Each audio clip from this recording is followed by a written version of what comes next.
cool if I filmed this one in my pajamas? Okay, so today we're gonna be talking about the Levely Arc, which I only just now realized is called Levely and not Lovely. This arc is only 6 chapters long, but it's such a dump of information, but also a dump of half information. So I'm left with a lot more questions than I have any answers for, but I guess that's kind of common for these little bitty in-between arcs, in between the big explosive arcs. It's these arcs that make me the most excited about being caught up week to week. I have very mixed feelings about the fact that I'm close to being week to week because I'm loving just blowing through the series, just consuming it as fast as I want.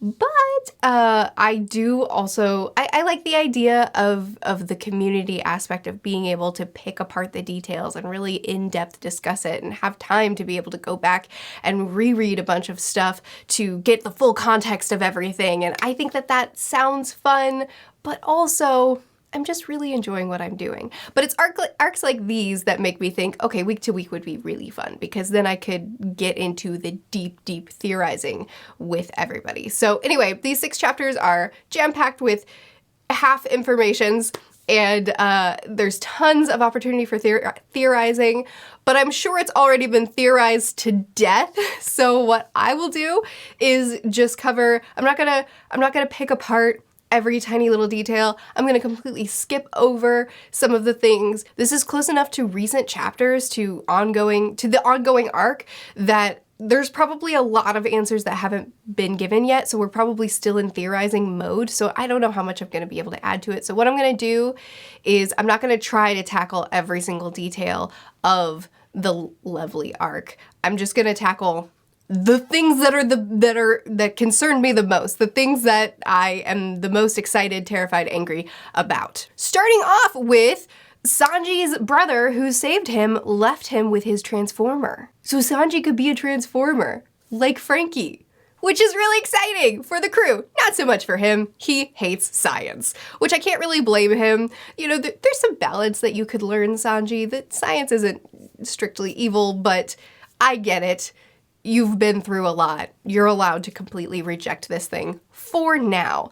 I don't really have any theories. I mean, I do. I have theories around everything, but I don't have any solid theories around this other than I already assumed at the end of Whole Cake Island that we weren't done with Sanji's family. It just felt like there was still a lot more that we could explore with these characters, and it felt like this was a great setup for them, and they're definitely coming back into the series later on, which is typical Oda, so it's not like that's a great guess on my part. But this all but confirms it, that we're not done with them. And I'm excited. I'm excited to see what kind of role they're gonna play when they come back. I'm excited to see how Oda is gonna play with these characters that we now know, especially with the brothers, have no ability to, emote. Is it no ability? I don't know to what extent. I mean, we already discussed. I don't know to what extent the brothers and the sister, their limitations are, but they certainly have limitations that make them loyal to their father.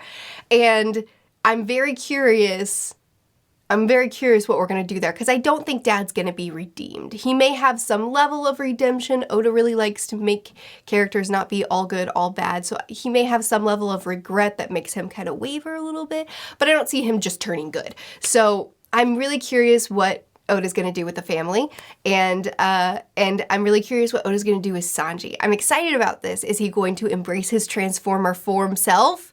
Or, I mean, I know he's not a cyborg, don't worry. I'm being a goober.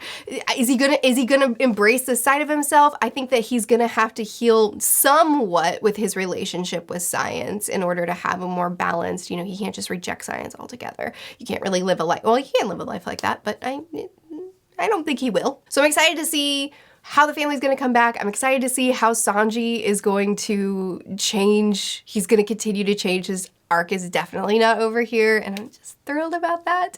So this just very start is very exciting for me. You know, this arc is littered with hilarious things as well, because we can't do an arc, even an info dumpy, give you more questions than I give you answers kind of info dumpy. I don't say that in a negative way. kind of arc, we're still gonna be littered with all the gags, and it's wonderful. And we learn that Luffy is the 5th Emperor of the Sea unofficially, but he is now being called, he's broken the 4 Emperor construct, and he's now the 5th. We know, it's such big news, and we find it out with the humor of Luffy lamenting that he's lost some of his bounty. What have I done wrong that my bounty is going down, which is just hilarious. And then it just turns out the kid can't count, which is just brilliant. And it turns out his bounty is giant, huge, massive, and he's the 5th Emperor of the Sea. There's so many things that happened in this arc where Oda broke the ceiling. I can think of 2. I don't know why I said so many. He broke the ceiling here where we have our rules, 4 emperors. So if Luffy's ever going to become one of the 4 emperors, which I never expected him to do, I don't know why. It was never in my head. I guess I should have assumed it since Luffy did like declare the Fishman Island is his territory now. He'll protect them, and then he declared war on Big Mom. I guess I should have kind of assumed that he'd become an emperor, but I didn't. And then here we are. He broke the ceiling. It turns out that 4 emperors is not the limit. Luffy is, 5. There's 5. It's a great reveal. I'm so proud of my boy. It's wonderful. We have loads of stuff happening with the Reverie. The Reverie is coming together. It's about to start. We have tons of cameos of tons of our favorite characters. Vivi is there. Chopper's old lady doctor is there. The other princesses, Rebecca and Crybaby Princess, they're all there. And loads of people, too many for me to try to remember at this moment, but loads of people are there, and that's very exciting. And also, I have some theories around how the Reverie is gonna go down, but we'll talk about that later, I guess. But anyway, it's a recipe for disaster. I know they do this every, 4 years? And it's fine, but it won't be this time. Kobe is now a Navy captain, and his observation haki is crazy strong, and he is clearly competent and doing great, but still has all of his affections for Luffy. Just so many great things are happening as we begin this arc, and everybody's coming together, and we're setting up the Reverie. And my favorite thing of all the setup that's happening is that the Revolutionary Army is going to declare war on the Celestial Toe Jams, and I am so thrilled by this. I don't know. So there's a lot of things in my head. I don't know, are they just doing it because they don't like the way the world is set up right now, which is fair. They don't like the way the Toe Jams treat everyone, which is fair. But I will note that there was that one line where somebody said to Koala that something about her doing this war for the Fishman specifically. And is that just Koala's motivation, or did the entire Revolutionary Army, did something happen with the Fishman and the army is now like, there, that's our reason, that's our, okay, just making sure there's not an issue with the kids. That's our reason, that's it's time. We've been planning to do this for a long time, but something happened with the Fishman, and that's our trigger to finally declare war. What happened? Or is it just that Koala has a backstory with the Fishman and we're just talking about her individual motivation? I don't know. But I'm keeping this line in mind because it was slipped in there and easy to miss, but it seemed intentional. So what's going on with the Fishman? Is it just a Koala backstory? It could just be a Koala. But we've already gotten her backstory with the Fishman. Oh, I don't know. Maybe there's more to it than that. That does seem really, really specific, doesn't it? Yeah, Fisher Tiger was a really big part of her backstory. So that's probably what that was. Anyway, they're declaring war, and I'm super excited about it. We also met the Revolutionary Army captains, and they are a chaotic force. Just upon first introduction, without really getting to know any of them, my favorite design is the steampunk-looking feller. He looks wild, and I dig it. But definitely the chick, her ability to motivate people to move and to fight and to, I don't remember the exact wording. What was it that she does? I don't have it in my notes. Her ability to rally people into action is definitely a powerful ability, and I'm excited to see that in action. I'm really excited to just see more of these crew, because I can tell that they're gonna be powerful, but also comedic, and I'm looking forward to that. Oh, I'll also note just really quick that I saw crows, and does that mean that this feller, the bird guy, does that mean that he was in Dressrosa when Sabo mysteriously flew out on a flock of crows? Was he there the whole time, or did Sabo call for him and he was his exit plan? I may never know, but I do see the crows. Sabo's foster brother is here, who's king now. Big news. I'm excited to spend more time with him because he's a runt. Or in Garp's words, who is this turd? Get him out of here. And then, okay, move it. Your face is dumb, after he learns who the turd is. And then after he says something he really shouldn't say, oh yeah, that's a no-no. Forget I said that. You know, Garp's really winning me over with these little Luffy-esque things. But anyway, I'm really excited to learn more about Turdface and get to know him a little bit better, because he seems so very hateable and also comedic. So I'm excited to spend more time with him in whatever capacity we're gonna do that. I'm also excited to see him get punched in the face, because we know it's gonna happen. Another really big reveal is Fujitora talking with undisclosed Pokemon. I don't know who this Pokemon is. I don't know if I'm supposed to know this Pokemon or if it's someone that's going to be revealed later on. I do not recognize the outline, and I don't have any guesses whatsoever. However, Fujitora is discussing that Vegapunk has what are the exact words? Hang on. I may not be able to see it, but he's got quite a creation on his hands. Pokemon says, meaning, Fujitora says, there is no longer any need for the 7 warlords of the sea. So, he's mentioned this before, that back in Dressrosa, I believe, he mentioned that, of course it was, that's where back in Dressrosa, he mentioned that his goal, one of his goals here, is to abolish the 7 warlords of the sea. I don't know if he plans on killing them all. I doubt it. I think he just wants to dismantle that whole political system, which I can't blame him for. So he wants to dismantle that to some capacity. And then he says Vegapunk has come up with something that replaces the need for the 7 warlords of the sea. So obviously I have no idea what he's talking about. My theory is Kuma. Kuma was a 7 warlord of the sea, and he was reprogrammed, turned into a cyborg, turned into a creation. Oh, that's probably what it is. He was turned into a creation that no longer has any will. You know what Kuma is. The devastating reality of what Kuma is now. No longer Kuma. And we also know that Vegapunk, I'm pretty sure it was Vegapunk, that did that to him and that created all the other Kumas. So, or all the other Pawpaws, all the other likenesses of him that are near unstoppable, extremely powerful. So, my guess of what Fujitora is talking about is that this is now complete. Now, I understand that Kuma, the last time we saw him where he said, next time you see me, I'm not going to be myself, I understand that that was 2 years ago.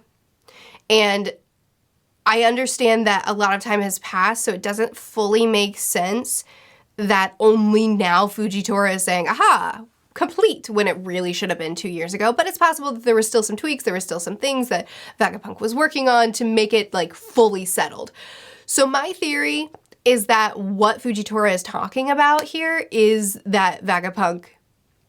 So my theory initially was that the additional Kumas, the cyborg Kumas, the fake Kumas, were what he was talking about. But I'm now realizing that it's possible that what he's talking about is that Vegapunk is going to do that same experiment on all of the warlords of the sea against their will. He's found a way to do it quickly, or he's found a way to do it to where they don't have to submit and comply. And Fujitora's plan, or what Fujitora has realized, is that Vegapunk is going to attempt to do this on all of them. But I really don't think Fujitora is a bad guy. I think that his intentions are noble. It's very clear, actually, in Dressrosa that his intentions are noble. So I don't know. None of my theories are very strong at this point. I'm very much just trying to figure out what I think. But I do think that it's something in that there's something going on.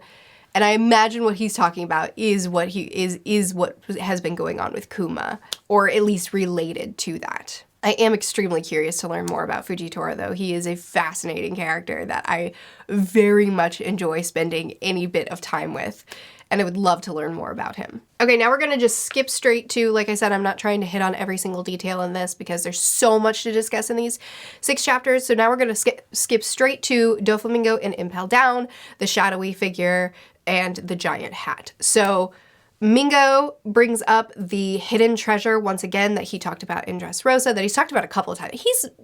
He's been dropping hints about this, or blatantly discussing this, for a while now. So anyway, he says, just let the secret out. Power has such a short shelf life. It goes bad so quickly. And then immediately after saying, let the secret out, show us this thing, immediately after that, Oda cuts to shadowy figure and giant hat and wanted posters. So, I don't know.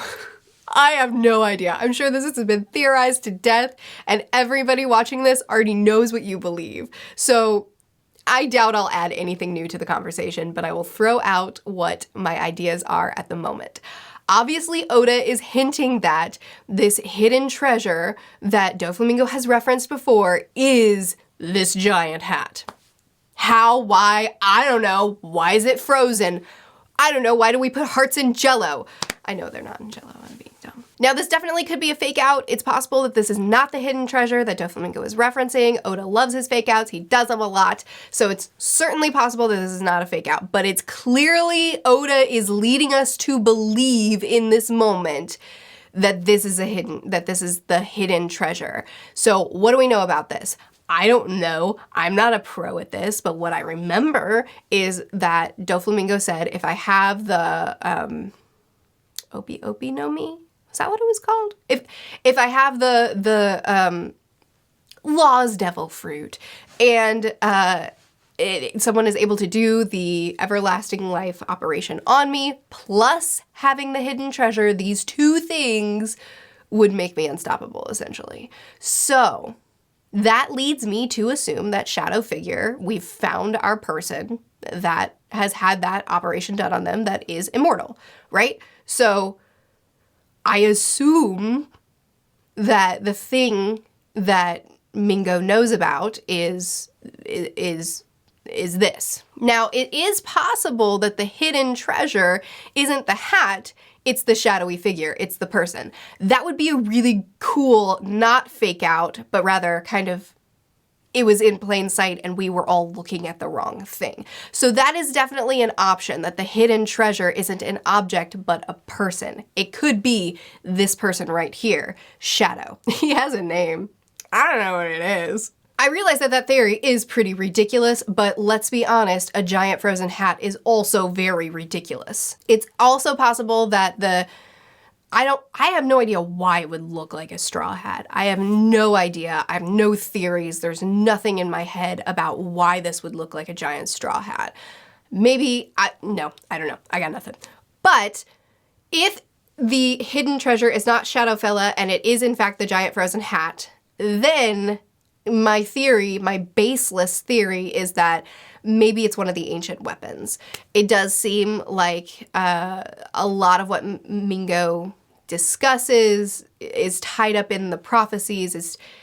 I don't know. It's all very nebulous at this point. I don't know. But that's my kind of like far-reaching, maybe it's connected to the glyphs, maybe it's connected to the prophecies, maybe it's connected to this wider, greater thing. And maybe that's why this is so powerful and why this would provide Mingo with so much. If he had access to one of the ancient weapons and had access to immortality, then, you know, what could he do? But I have no idea what this is. So that's my wild speculation. Baseless. I got nothing for you other than that. Another big reveal is that Mom and Kaidos? What was his name? The Horn Emperor. Another big reveal is that they used to be friends and he owes her a big favor and she wants to team up to take down Luffy.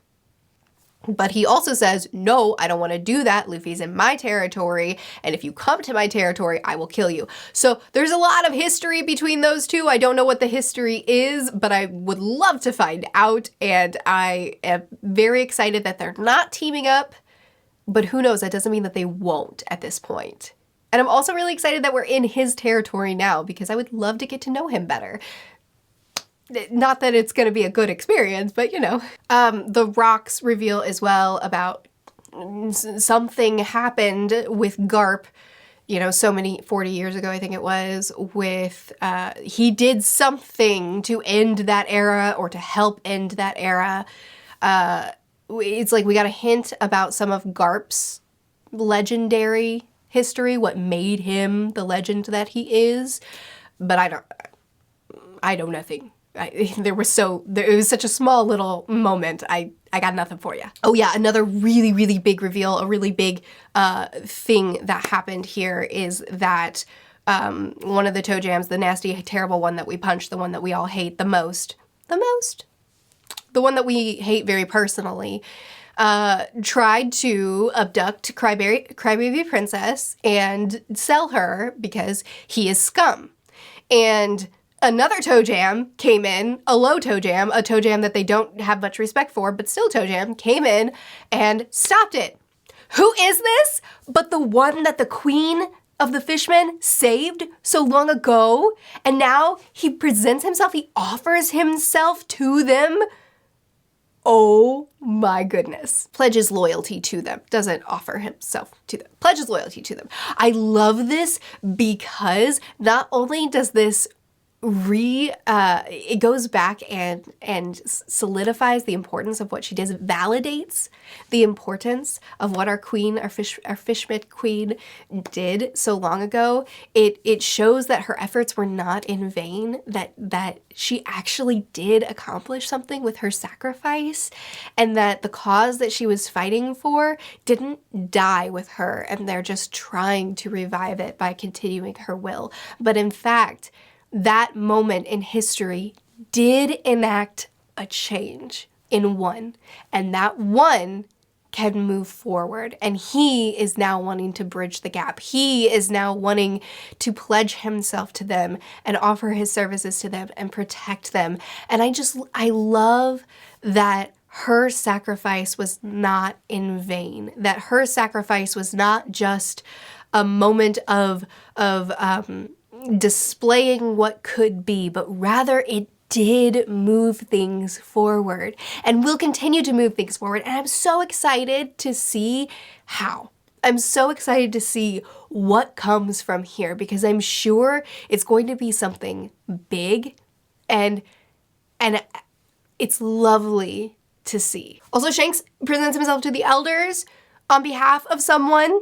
On behalf of a pirate, he wants to discuss a pirate with them. Who could it be? Could be Blackbeard. It could be Luffy, obviously. It could be someone that I'm not thinking about because they're a minor player. It could be Buggy.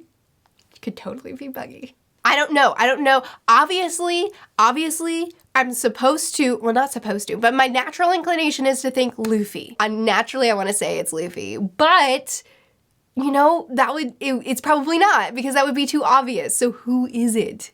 I don't know. But he is presenting himself to the elders on behalf of a pirate. Is it Doflamingo? What concern would he have with Doflamingo? I don't know. Obviously, another huge reveal that caused such instant rage in me was the Kuma reveal. Kuma is probably one of the characters that I'm the most interested in getting the backstory for. Maybe the most interested at this point. I know that his backstory is coming. Oda is building up to it big time. I know that it's going to be intense, it's going to be long, and it's going to be maybe the most tragic one yet. But he's also one of the most intriguing characters I've met in the series yet.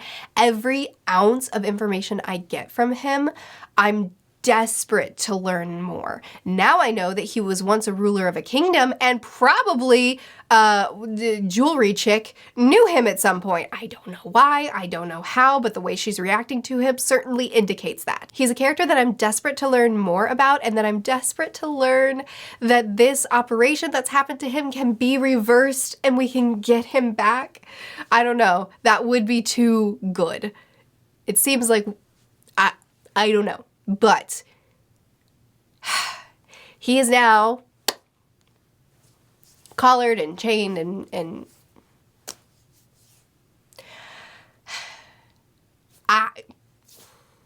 I'm sure you all experienced the same level of rage that I did when you saw this panel, but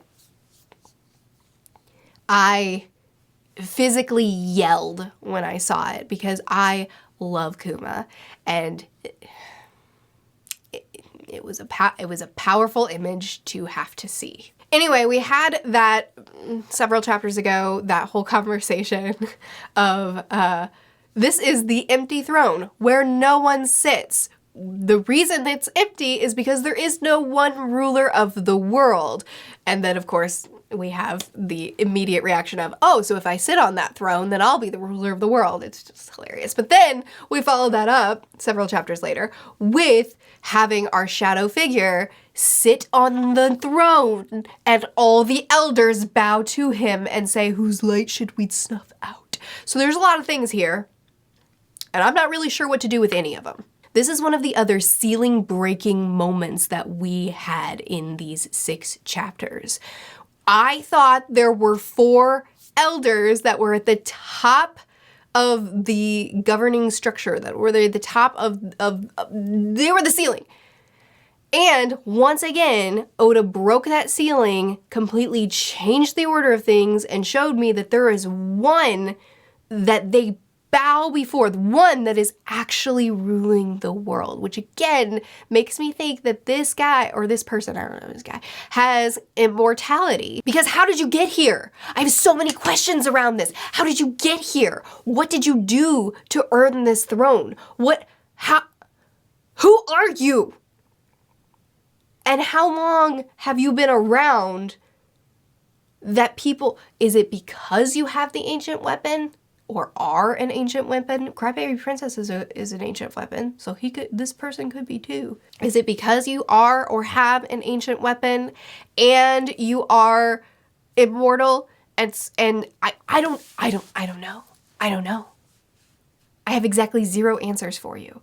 But this is a massive, huge moment where everything that I thought I knew about the structure has been shattered. And like, this is huge. This is huge. Plus a bunch of very quiet things that are happening. Like, for instance, King Cobra wants to talk with the elders, and the elders say his family are traitors. Has he caught on to something? So, oh my goodness. That can mean a million things. They could be talking about the shadowy figure. They could be talking about the hat. They could be talking about something else. I don't know. Do they even know about the hat? I don't know. They also mentioned that it's time for a great cleansing. That's always a line that indicates something good. And Shadow Figure has a bunch of pictures that he's stabbed through, and the one that he hasn't stabbed through is Vivi, the daughter of Cobra, who is the traitors. They're the traitors. So they want to know, who do you want to snuff out? I don't know who he's going to choose. It sure does look like he's going to choose Vivi to be snuffed out. Is it because she is the one that's going to inherit the throne, and she's the one that's a friend of the Straw Hats, and she's a traitor? Their family are traitors. Is that why she's choosing him? Or is he going to choose Luffy, and that's why the weird thing looks like a straw hat to indicate that he's made his choice? How would I know? We also have the information that Wano doesn't participate in the Reverie, and that the samurai are a force that the army can't even hope to face against. So we've gotten a lot of little bitty reveals as far as like tactics and political things, and then add on top of all of that, the Revolutionary Army is wanting to start a war against the toe jams. So what I'm saying here is that the Reverie, okay, my theory is that the reason Oda didn't label this arc the Reverie Arc, and he labeled it Levely. The reason he didn't call this the Reverie Arc is because a Reverie Arc is coming. So I obviously have no idea what's going to happen in Wano or what we're going to do there or what, I mean, I have some theories, but I don't know anything that's going on here. But my theory, knowing nothing about what's to come, my theory is that after the Wano arc completes, the Reverie Arc starts. And not obviously, I don't know anything, but my guess is that this 6 chapters was to show us a whole lot of unsettling, which we already know, but that the government structures are a lie, that they are unstable in some ways, and to bring together so many major players. My guess is that Wano, I don't know, but my guess is that Wano is going to take place over a very short period of time, much like Dressrosa and Whole Cake Island did. It's going to take place over a very short period. I mean, really, this entire series has taken place over a very short period of time in story. Wano will too. And the Reverie will still be going on at the time that Wano ends. And when Wano ends, war begins. And the Reverie Arc is going to be with this whole meeting still happening, and the Revolutionary Army attacking, and the elders trying to do their great cleansing, and Shadow Figure coming out and being the greatest big bad that we've ever seen, I think.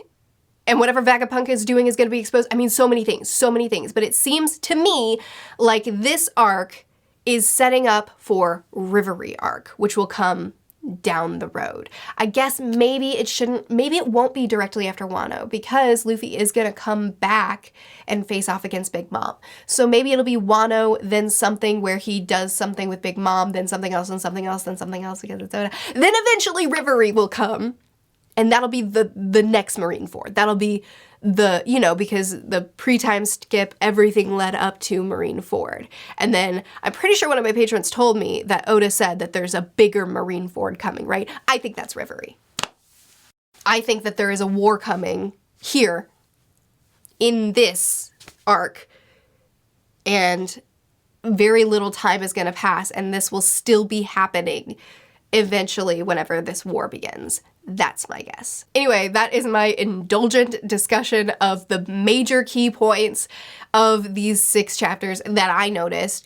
There are a lot of little things that we could also pick apart and discuss, but I'm sure this is enough. I would love to continue chatting about it with you in the comments. Please feel free to build on my theories and discuss. Just don't spoil me, please. I'm excited to get into Wano and see what is next. I love this story so much, you guys. I love this story so much. Anyway, I post videos every Tuesday and Friday. I'll see you again soon. Bye.